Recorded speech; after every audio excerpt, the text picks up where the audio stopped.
Yes, screen दिसतंय आणि आवाज येतोय का?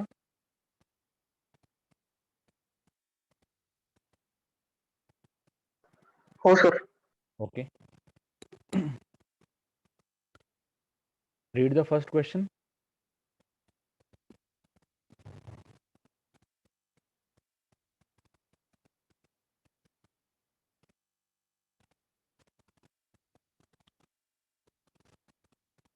बघा, आपण सुपरपोजिशन ऑफ वेव्हचे पुढचे काही क्वेश्चन्स आता डिस्कस करूयात. Superposition of waves.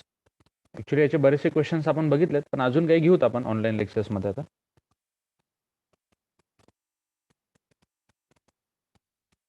A tuning fork of frequency 512 Hz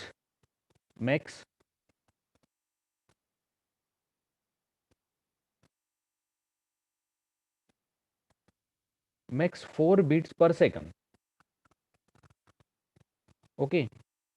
With the vibrating string of a piano, the beat frequency decreases to 2 beats per second when the tension in the piano string is slightly increased. Okay, the frequency of the piano string before increasing the tension was. Okay, बघा काय म्हणतो तो. एक tuning fork आहे ज्याचा frequency आहे 512 hertz. Okay, 512 hertz या tuning फोर्कचा frequency आहे आणि हा 4 बीट्स पर सेकंड करतोय एका पियानो सोबत. म्हणजे नंबर ऑफ बीट्स किती आहे त्याच्या?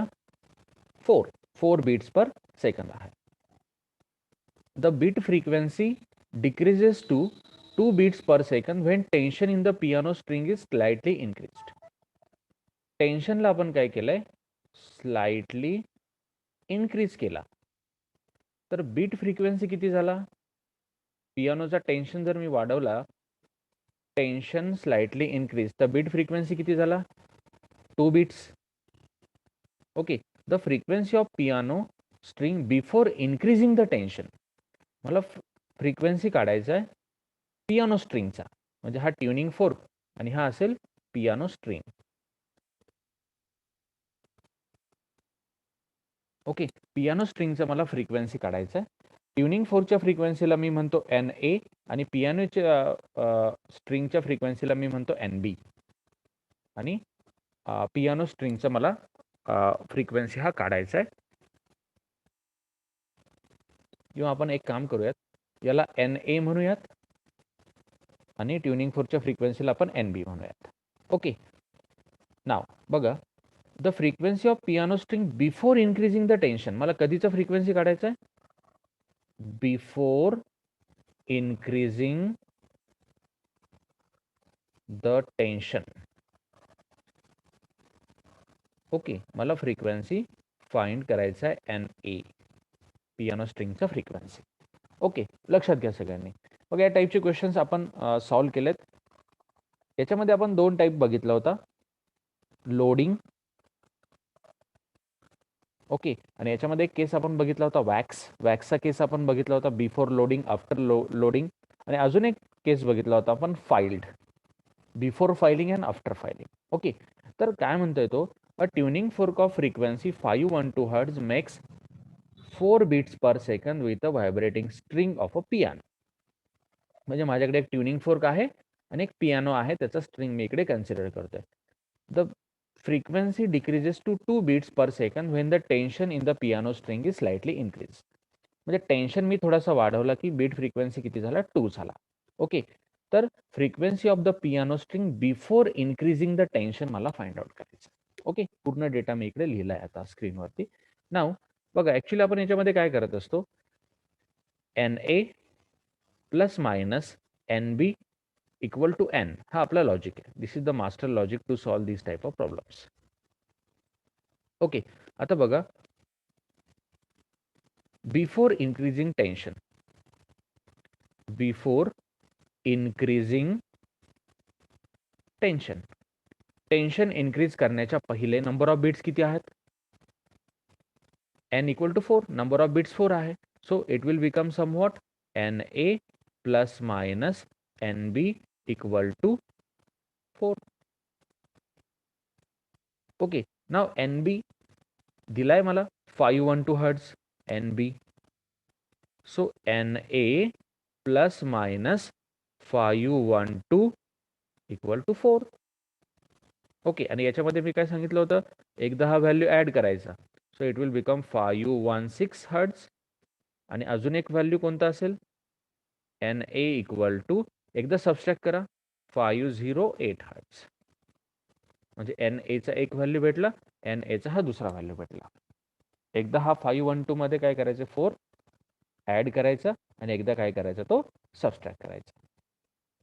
आता केस 2 मध्ये बघा, slightly increase after increasing tension. After increasing tension increase केल्यानंतर काय झालं, N A plus minus N B equal to 2. Number of beats किती आहेत after increasing tension, it is 2. So N A plus minus N B is 512 equal to 2. So एन एच्या मला इकडे पण दोन व्हॅल्यूज भेटतील. 512 मध्ये 2 एकदा ॲड करा, 514 हर्ट्ज.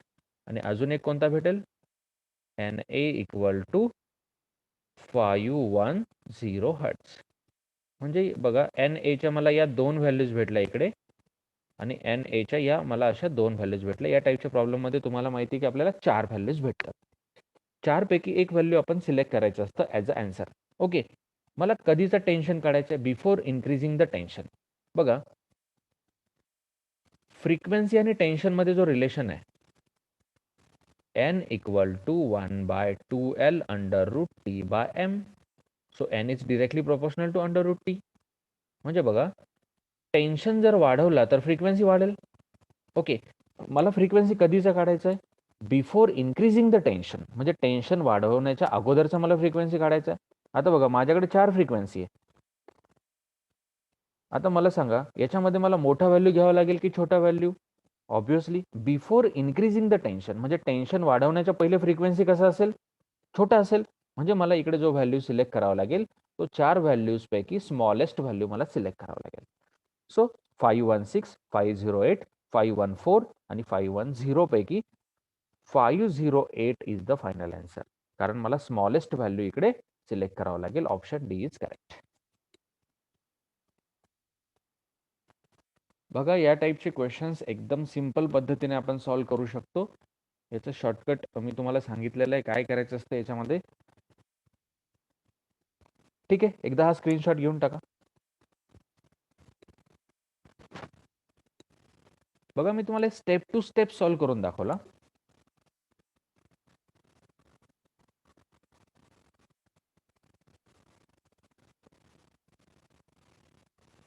बघा काय केलंय मी, तुम्हाला वापस एकदा सांगतो हा concept.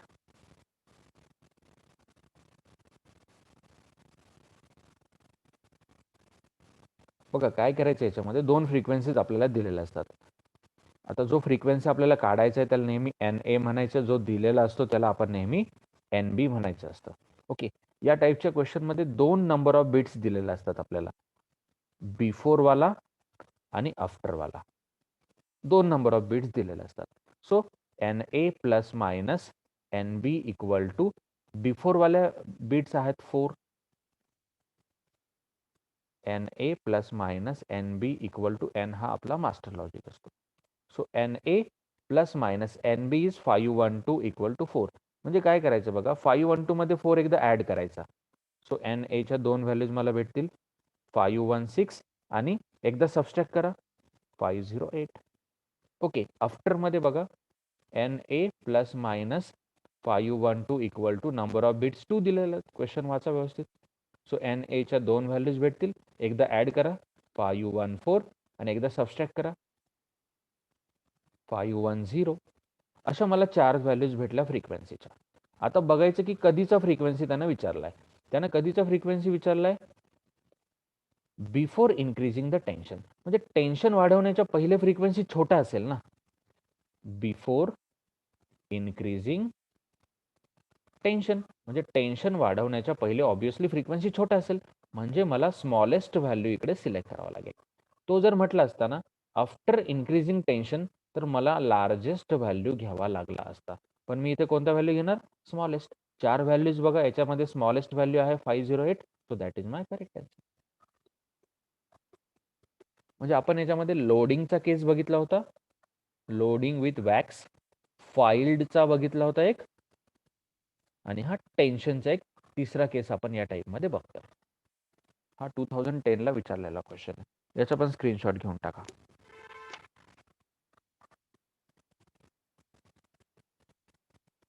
Next question.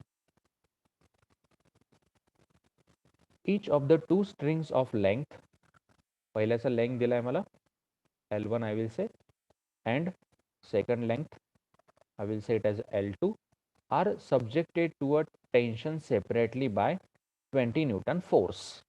Again, force is given 20 Newton. Mass per unit length of both the strings is same and equal to mass per unit length, it is 1 gram per meter. Okay, दोन्ही स्ट्रिंगचा हा same आहे, म्हणजे हा कसा आहे, small M constant आहे, दोन्ही स्ट्रिंगसाठी सेम आहे म्हणतो तो, म्हणजे कसा असेल तो, कॉन्स्टंट असेल. So it is constant. Okay, when both the strings vibrate simultaneously the number of beats is, number of beats म्हणजे मला कॅपिटल एन फाइंड आउट करायचं आहे. ओके, मी तुम्हाला सांगितलं होतं एक हिंट, नंबर ऑफ बीट्स जर वर्ड आला तर N1 minus N2 equal to N किंवा N2 minus N1 equal to N, या दोन पैकी एक असेल. आता आपल्याला कसं कळेल N1 मधून N2 मायनस करायचा की N2 मधून N1 मायनस करायचा? बघा, दोन लेंथ दिल्यात मला, L1 इज 51.6 आणि L2 इज 49.1. आता बघा, N equal to 1/2L under root T by M.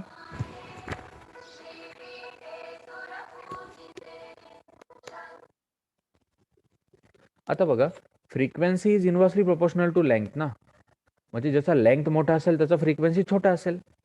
Okay, आणि ज्याचा फ्रिक्वेन्सी छोटा असेल त्याचा लेंथ मोठा असेल. म्हणजे बघा, L1 सोबत जो फ्रिक्वेन्सी आहे त्याला मी म्हणतोय N1, आणि L2 सोबत जो फ्रिक्वेन्सी आहे त्याला मी म्हणतोय N2.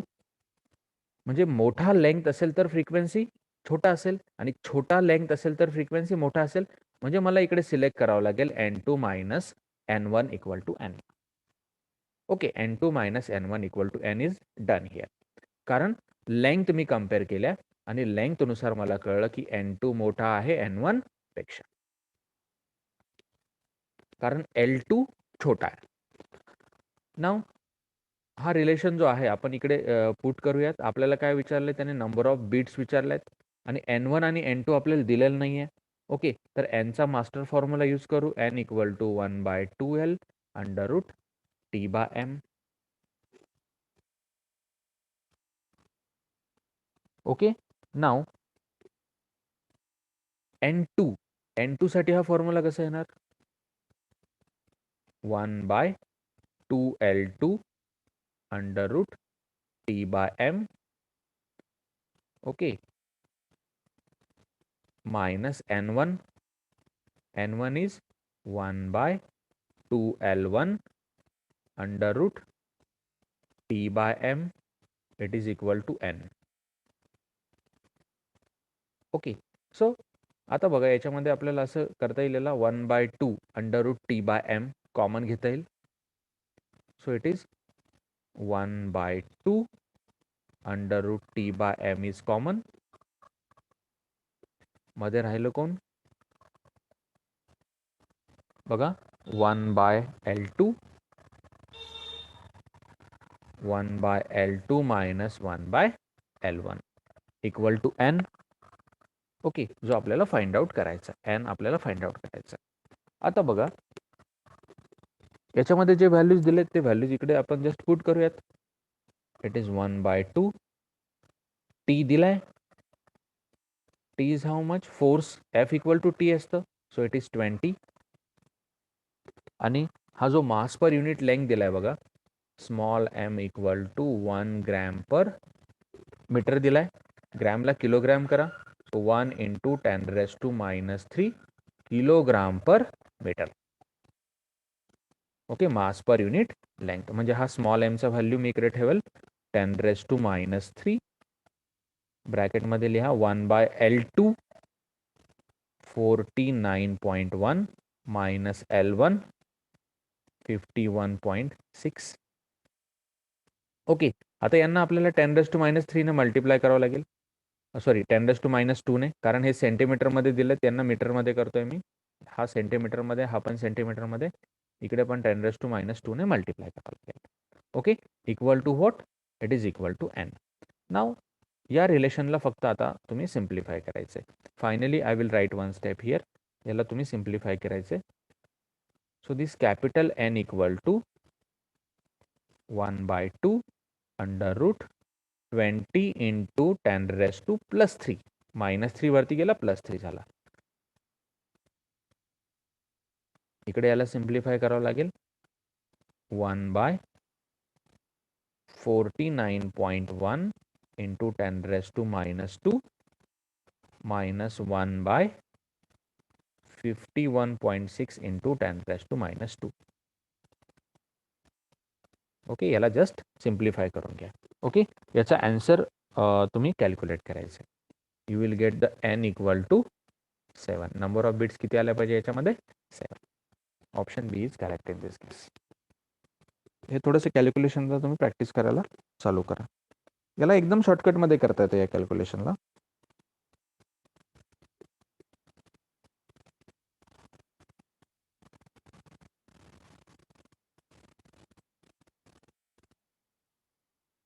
स्क्रीनशॉट घेऊन टाकायचा सगळ्यांनी.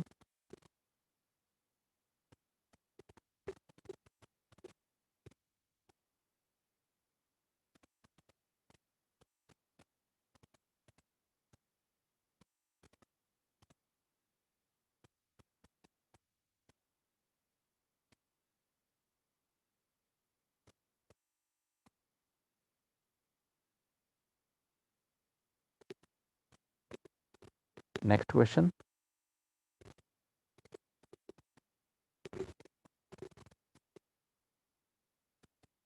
To sound waves with wavelength 5 metre.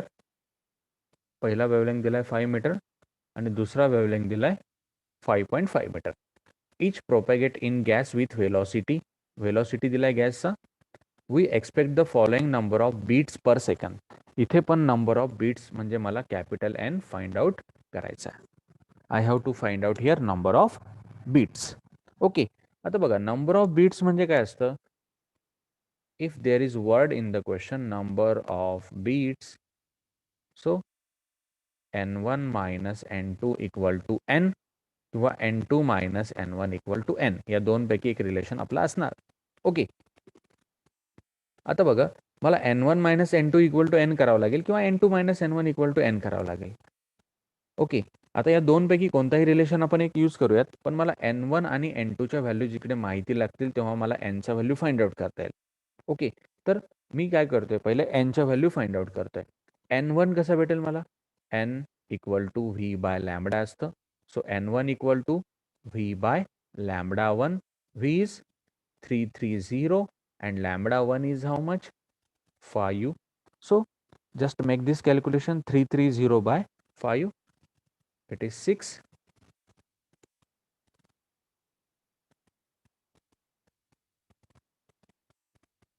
It is 66 hertz ना. N1 is 66 hertz. आता मी फाइंड आउट करतोय N2. N2 equal to V by lambda 2. Velocity constant आहे, वेवलेंथ चेंज झालाय. V is how much? 330. Lambda 2, it is 5.5. It is 330. It is 5.5. Just make this calculation. It is divisible by 5 na, 1.1. So it is here. Okay, it will be equal to 60. किती येतं हे calculation करून बघा तुम्ही. हा येणार 60. 330 divided by 5.5, कारण इथे व्हॅल्यू मोठा झाला म्हणून हा डिव्हिजन कम्पॅरेटिव्हली छोटा होणार. So I got here N1 minus N2, which is nothing but N. So n equal to n1 is how much? 66. n2 is 60. So it is 6. So number of bits are 6. Option B is correct here. Number of bits किती आहेत इकडे? 6 आहेत.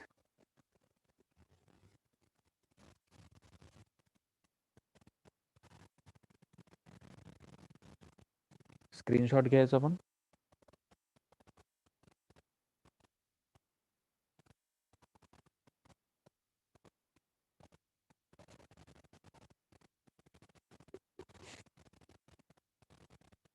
Next question. Two waves of wavelengths 50 centimeter and 51 centimeter, lambda 1, lambda 2, produce 12 beats per second. It is capital N. The velocity of sound is. Velocity मला find out करायचं आहे. Okay, बघा मी तुम्हाला सांगितलंय हा तिसरा प्रॉब्लेम आहे या टाईपचा. नंबर ऑफ बीट्स वर्ड आला तर capital N equal to n1 minus n2 किंवा capital N equal to n2 minus n1 या दोनपैकी एक रिलेशन यूज होणार आहे. आता N equal to V by lambda असतं. ओके, म्हणजे वेवलेंथ छोटा असेल तर फ्रिक्वेन्सी मोठा असेल. म्हणजे बघा इथे जर फ्रिक्वेन्सी n1 असेल, इकडे फ्रिक्वेन्सी n2 असेल. आता जिथे वेवलेंथ छोटा आहे तिथे फ्रिक्वेन्सी मोठा असेल, म्हणजे n1 is greater than n2. So हा रिलेशन मला यूज करावा लागेल. n1 minus n2 equal to n. मला इकडे व्हेलॉसिटी काढायचं आहे. आता n equal to V by lambda असतं. Accordingly I will arrange V by lambda 1 minus V by lambda 2 equal to n is 12. Just simplified. v 1 by lambda 1, it is 50, minus 1 by lambda 2, it is 51, equal to 12. याला simplify करा. So v into 1 बघा 51 minus 50 divided by 50 into 51 equal to 12. याला जर simplify केलं तुम्ही 51 minus 50 it is 1 divided by 50 into 51 equal to 12. आता याला simplify करा. You will directly get the answer. आता आन्सर सेंटीमीटर पर सेकंडमध्ये भेटेल आपल्याला. v equal to 12 into 50 into 51.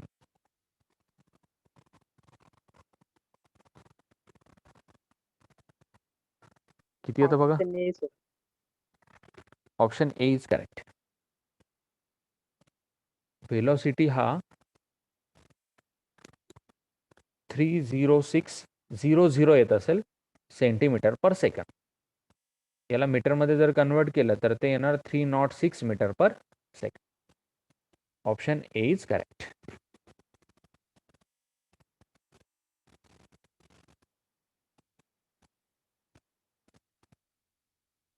Screenshot घेऊन टाका सगळ्यांनी.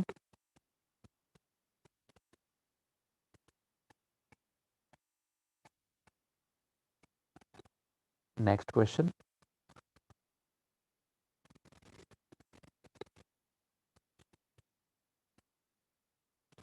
The fundamental frequency in an open organ pipe is equal to third harmonic of a closed organ pipe.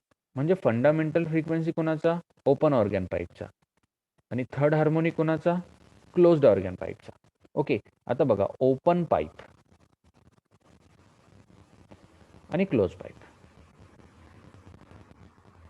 आता मला fundamental frequency पाहिजे ओपन पाईपचा. ओपन पाईपच्या फ्रिक्वेन्सीज कशा असतात?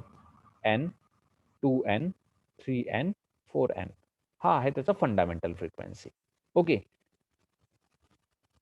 Third harmonic of the closed organ pipe. क्लोज पाईपच्या फ्रिक्वेन्सी कशा असतात? n 3n 5n 7n अशा क्लोज पाईपच्या फ्रिक्वेन्सी असतात. तर याचा कोण पाहिजे मला? Third harmonic. हा आहे थर्ड हार्मोनिक. आता बघा हे कशा आहेत? दोघांच्या फ्रिक्वेन्सीज इक्वल आहेत. The fundamental frequency in an open organ pipe is equal to the third harmonic of close organ pipe. आता ओपन ऑर्गन पाईप याचा फंडामेंटल फ्रिक्वेन्सी म्हणजे n equal to V by, दोन्ही एंडला ओपन आहे, V by 2l. Okay, आणि हा कसा येणार? 3n 3 इंटू क्लोज्ड पाईप आहे हा, सो व्ही बाय 4l. हा क्लोज पाईप आहे. म्हणून मी याला LC म्हणतोय. Now if the length of closed organ pipe is 20 centimetre, closed पाईपचा लेंथ आहे 20 centimetre, the length of open organ pipe किती असते? दोघांच्या फ्रिक्वेन्सी इक्वल येतं बघा. तो काय म्हणतोय, दिस n इक्वल टू 3n. त्याने क्वेश्चनमध्ये सांगितलं n equal to 3n. n हा कुणाचा आहे? ओपन पाईपचा. आणि 3n कुणाचा आहे? क्लोज पाईपचा. हे दोघं कशा आहेत? इक्वल आहेत. So can I write like this, v by 2LO equal to 3 into v by 4LC. Okay, now this v will get cancel, इकडे राहिला 1 फक्त. ओके, मला फाइंड काय करायचं आहे? LO फाइंड करायचं आहे. So I will pass this LO इकडे पाठवला, 4LC डिवायडेड बाय, बघा 4LC, LO मी इकडे पाठवला, 4LC वरती गेला, दिस 2 इंटू 3. डिव्हिजनमध्ये किती राहिला? हा 2 आणि हा इकडला 3. So this 4 into LC is 20 divided by 2 into 3. So 1, it is 2. So it is 40 by 3. Okay. A. Yes, याला सिम्प्लिफाय करा, that is your final answer. याचं 13.2 याच्यासोबत मॅच होईल. हा option A is correct.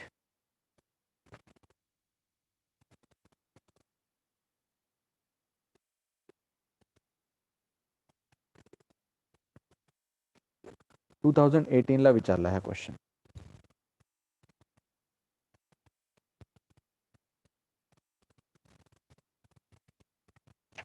Next one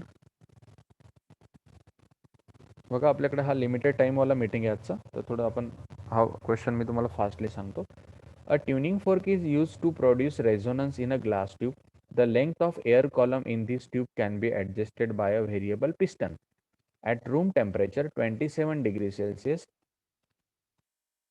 two successive resonances are produced at 20 centimeter and 73 centimeter. म्हणजे दोन length मला दिल्यात बघा. L1 is 20 centimeter आणि L2 is 73 centimeter. आणि फ्रिक्वेन्सी पण त्याने मला दिलाय 320 hertz. The velocity of sound in air. बघा, या केसमध्ये L1 आणि L2 जर दिलेलं असेल आणि व्हेलोसिटी काढायचं असेल तर आपण प्रॉब्लेम्स बघितले त्या टाईपचे. v equal to 2n L2 minus L1. Okay, so v equal to 2 into n is how much? 320. L2 73 minus L1 is 20. Just simplify this one, you will get the answer. याला simplify करा आणि तुम्हाला correct answer हे भेटून जाईल directly. It is 640 ना, into 53 into 10⁻⁻² करा.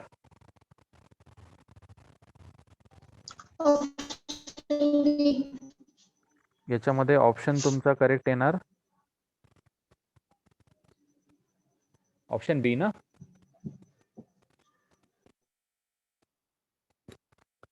Option B should be correct. ठीक आहे, बाकीचे क्वेश्चन आपण उद्याच्या लेक्चरमध्ये इव्हनिंग सेशनला कंटिन्यू करू. स्क्रीनशॉट घेऊन टाका. Thank you very much. See you in the next lecture.